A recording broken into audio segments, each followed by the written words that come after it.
আল্লাহ রাব্বুল আলামিন বলে, বন্ধু হে আমার, আপনি মানুষদেরকে বলে দেন, শুধু মানুষ নয়, এই পৃথিবীর গর্তের পিপিলিকা থেকে শুরু করে আসমানের ফেরেশতা পর্যন্ত, এমনকি সাগরের তলদেশের ব্যাকটেরিয়াগুলো পর্যন্ত আমি আল্লাহ পাকের কুদরতি নজরের মধ্যে গ্যাসকৃত, এরা আমার কাছে বেষ্টিত।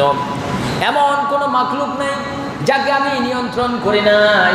সুতরাং পৃথিবীর মানুষ যখন অন্ধকার কবরে আসবে, এদেরকে আপনি বলে দেন, এরা আসার আগে আগে যেন এদের কবরের সামানগুলো জোগাড় করে নেয়। একটা মানুষ চাকরি করে 30 বছর 35 বছর, তারপরে সে রিটায়ার পাওয়ার পরে পেনশনই পায়, বা কিছু টাকা যদি সে ডিপোজিট করে রাখে, ব্যাংক থেকে দেওয়া হয়, ঠিক কিনা? ব্যবসা করলে ব্যাংকে দেওয়া হয়। আমার ভাইরা, এই দুনিয়া আল্লাহ পাক বানাইলেন আমাদের নেক আমল করার জন্য। আল্লাহ বলেছেন, ওমা খালাকতুল জিন্না ওয়াল ইনসা ইল্লা লিয়াবুদুন, আমি আমার বান্দা বান্দি শুধু সৃষ্টি করেছি কেবলমাত্র একমাত্র আমার ইবাদত করার জন্য। কার ইবাদত করবে? খাইতে গেলে বিসমিল্লাহ বলে খাবে, আর এই হাতের দিকে তাকাবে। একটা হাতের মধ্যে 5টা আঙ্গুল, এক একটা আঙ্গুলের মধ্যে 60টা করে কবজা। কয়টা কবজা? কোনোদিন এই কবজার মধ্যে তেল দিলাম না, কোনোদিন এই হাতের কবজার মধ্যে মোবিল দেওয়া লাগলো না, কোনোদিন হাতের কবজার মধ্যে গ্রিস দেওয়া লাগলো না। অটোমেটিকভাবে এটা বন্ধ হয়, আবার এটা ওপেন হয়ে যায়। আল্লাহ পাক আমাকে 2টা শাটার দিয়ে দিলেন। যখন আমার রাত্রে ঘুম আসবো, দুটোটা শাটার টান দিয়ে আমি ঘুম আসলাম। আবার যখন আমি জাগ্রত হব, দুটোটা শাটার খুলে আমি আল্লাহ পাকের সুন্দর রাজত্ব দেখলাম। এই শাটারকেও খুলতে হয় না, এই শাটার কোনোদিন বন্ধ হয়ে যায় নাই। এই শাটারের মধ্যে কোনোদিন তেল দেওয়া লাগছে না, লাগছে নাকি? কোনোদিন মোবিল দিচ্ছেন নি? কোনোদিন নাট টাইট করছেন কিনা? কোনোদিন নাট ডিল হয়ে গেছে কিনা? এই শাটারের মধ্যে জঙ্গে ধরে নাই, এই কবজার মধ্যে কোনো প্রকারের জঙ্গে ধরে নাই। সেই জন্য রব্বুল আলামিন বলে, বান্দারে, আমি তোদেরকে সৃষ্টি করেছি কেবলমাত্র একমাত্র আমার ইবাদত করার জন্য। বলেন সুবহানাল্লাহ। বান্দা, এই ইবাদত করতে গিয়ে কোনো প্রকার গাফিলতি করবে না, কোনো প্রকার বিচিত্র বা বিপদগামী হবে না। যেইখানে থাকো না কেন আমার দিকে ফিরে আসতে হবে। ইলাল্লাহি মারজিউকুম ওয়া হুয়া আলা কুল্লি শাইইন কাদির। সুবহানাল্লাহ। আমার ভাইরা, পৃথিবীর সব মানুষের কবরের মধ্যে পিঠ লাগাইতে হবে। আল্লাহ নবীকে প্রশ্ন করলেন, ইয়া রাসূলুল্লাহ, কোনো মানুষ যদি সাগরের মাছের মধ্যে পেটের মধ্যে চলে যায়, তাহলে তার কবর কোথায় হবে? হয় না এরকম? অনেক মানুষকে মাছে খায় না, নদীতে ডুবে গেলে মাছে খায় না, কোথায় বল নেই। আবার অনেকে বাঘে খায় কিনা? এদের কবরের সোয়াল জবাব হবে কিভাবে? আল্লাহ নবী বললেন, যে মাছের পেটে, তার কবরটাই মাছের পেটে। যাকে বাঘে খাবে তার হিসাব বিকাশও সেখানে হবে। নবীজির কথা বিশ্বাস হয়নি? জোরে কর না। তো কবর কেমন জিনিস? এই পৃথিবীর মধ্যে মানুষ মরার পরে আল্লাহ পাকের আরশ আজিম কেঁপেছে, বা আল্লাহ পাকের আরশ আজিম দুঃখে দুঃখিত হয়েছে নবীরা ছাড়া এমন কোনো নজির নাই। কিন্তু একজন ব্যক্তির জন্য আল্লাহ পাকের আরশ আজিম কেঁপেছিল। সুবহানাল্লাহ। আল্লাহর নবীর সাহাবী। কার সাহাবী? আল্লাহর নবীর সাহাবী সাইয়্যিদনা মুআয ইবনে জাবাল রাদিয়াল্লাহু তাআলা আনহু, যাকে আল্লাহ নবী ইয়ামেনের গভর্নমেন্ট বানায়া পাঠালেন শাসনকর্তা হিসাবে। এই মুআয যখন ইন্তেকাল করলেন, মন দিয়ে শুনুন, এই মুআয যখন ইন্তেকাল করলেন, আল্লাহ নবী মুআযের জানাজায় আসলো, অন্তর নরম করে দেন। আল্লাহ তার বন্ধুকে ডাক দিয়ে বলে, বন্ধু হে আমার, আপনার কাছে আমার বান্দা বান্দিরা আসে, আমি তাদের গুনাহ মাফ করবো কিনা জানার জন্য আপনি তাদেরকে বলে দেন, আমার বান্দা বান্দি যখন তাদের নিজের পাপের কথা মনে করে, নিজের অজান্তে চোখ থেকে মাছির মাথার মতো এক ফোঁটা পানি বেয়ে বেয়ে গাল দিয়ে বেয়ে বেয়ে জমিনে পড়ে যায়, আমার ওই বান্দা বান্দির চোখ থেকে পানি পড়ার আগে আগে আমি আল্লাহ তার জীবনের সব গুনাহ মাফ করে দেই। মুআয ইবনে জাবাল ইন্তেকাল করলেন কিনা? মুআয ইবনে জাবাল আল্লাহ নবী জানাজা নিজে পড়ালেন। জানাজার নামাজ পড়ানোর পরে নবীজি দাফন করলেন, মুআযকে কবরে রাখলেন। কবরে রাখার সময় আমরা কি বলি? মিনহা খালাকনাকুম, পড়ুন, মিনহা খালাকনাকুম ওয়া ফিহা নুঈদুকুম ومنها نخرجكم تارة أخرى আল্লাহ নবী মুআজকে মাটি দিলেন, কবরের পাশে দাঁড়িয়ে রইলেন।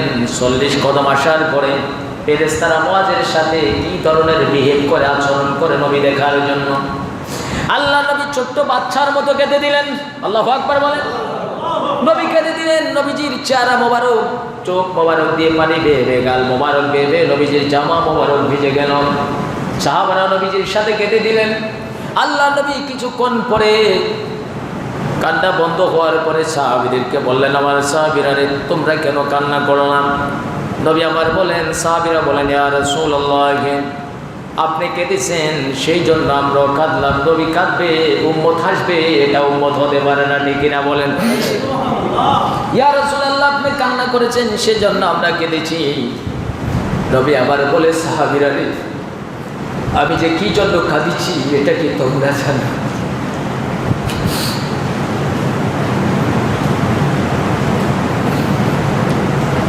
আল্লাহ, আমাদের কি উপায় হবে? আল্লাহ নবী বলেন, সাহাবীরা আমার, আমি কি জন্য কেঁদেছি তোমরা কি জানো? সাহাবীরা বলে, ইয়া রাসূলুল্লাহ, আমরা তো জানি না। নবী বলেন, আমার সাহাবীরা, এই মুআজকে তোমরা চিনো কিনা? ইয়া রাসূলুল্লাহ, চিনি, আমাদের দিনই ভাই, আপনার সাহাবী।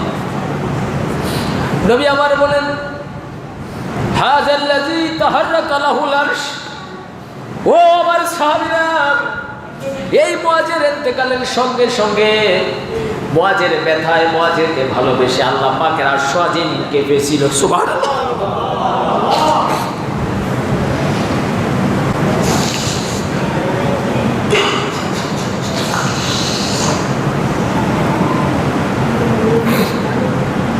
وفتحت له أبواب السماء। আর এই মুআজের সম্মানার্থে আকাশের মালিক আসমানের সব দরজা খুলে দিয়েছেন।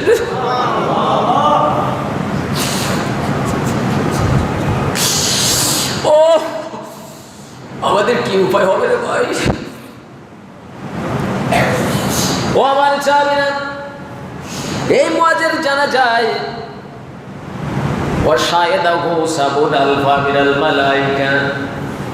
তোমাদের সাথে আমি নবীর পিছনে রহমতের 70,000 ফেরেশতা মুআজের জানাজায় উপস্থিত হয়েছে। কয়টা গুণ? একটা হলো মুআজের ইন্তেকালে আল্লাহ পাকের আরশ আজিম কেঁপেছিল। দ্বিতীয় গুণ হলো মুআজের ইন্তেকালের কারণে তার সম্মানার্থে আল্লাহ পাক ওয়াফতিহাত লাহু আবওয়াবুস সামায়, আল্লাহ পাক তার আসমানের সকল দরজা খুলে দিলেন।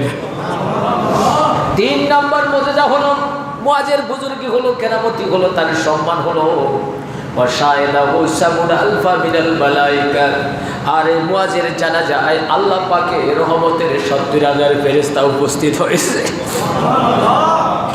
আল্লাহর নবী বলেন, এত বুজুর্গ আমার সাহাবী, এত সম্মানিত সাহাবী, তারপরে যখন কবরে রাখলাম, আমি দেখলাম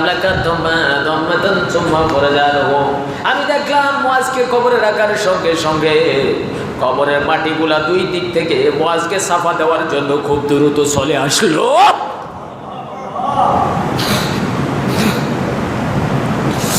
আমার ভাইরা, এই যদি হয় আল্লাহর নবীর সাহাবীদের অবস্থা, আমার নবীকে কেউ যদি স্বপ্নে দেখে, নবী বলেছেন, লা তামাসসুন নার মুসলিম, কোন মুসলমানকে জাহান্নামের আগুন স্পর্শ করবে না। সুবহানাল্লাহ। এরা হলো কারা? মান রানি। নবী বলেন, যারা আমাকে দেখলো কিন্তু কিছু সংখ্যক উম্মত আমাকে ভালোবাসলো কিন্তু তাদের দেখার সৌভাগ্য হয় নাই। আওরা মান রানি, এবং যারা আমাকে দেখলো, এরকম মানুষকে যারা দেখলো তাদেরকেও জাহান্নামে স্পর্শ করবে না। মুআজ নবীকে দেখছে কিনা? জোরে কর নাইগা। নবীকে দেখে সাহাবী হয়েছে। সাহাবী হওয়ার পরও যদি কবরে এই ধরনের আচরণ করে, আমার মতো কলিমতি সলিমতি আপনার মতো মানুষের কি উপায় হবে? কবরের চিন্তা করেননি। এই জন্য আল্লাহ পাক বলেছেন, ইলাল্লাহি মারজিউকুম, যেখানে থাকো না কেন, যেভাবে থাকো না কেন, যদি 120 তলার উপরেও থাকো, ওখান থেকেও মরে গিয়ে আমার কাছে ফিরে আসতে হবে। নবী কান্না করতে করতে অস্থির হয়ে গেলেন। আল্লাহ নবী শুধু বারবার কাঁদেন, ও রব্বুল আলামিন, আমার মুয়াজের এই অবস্থা হলো, আমার সাহাবী হওয়ার পরও আর আখির জগনায় আমার উম্মতরা যে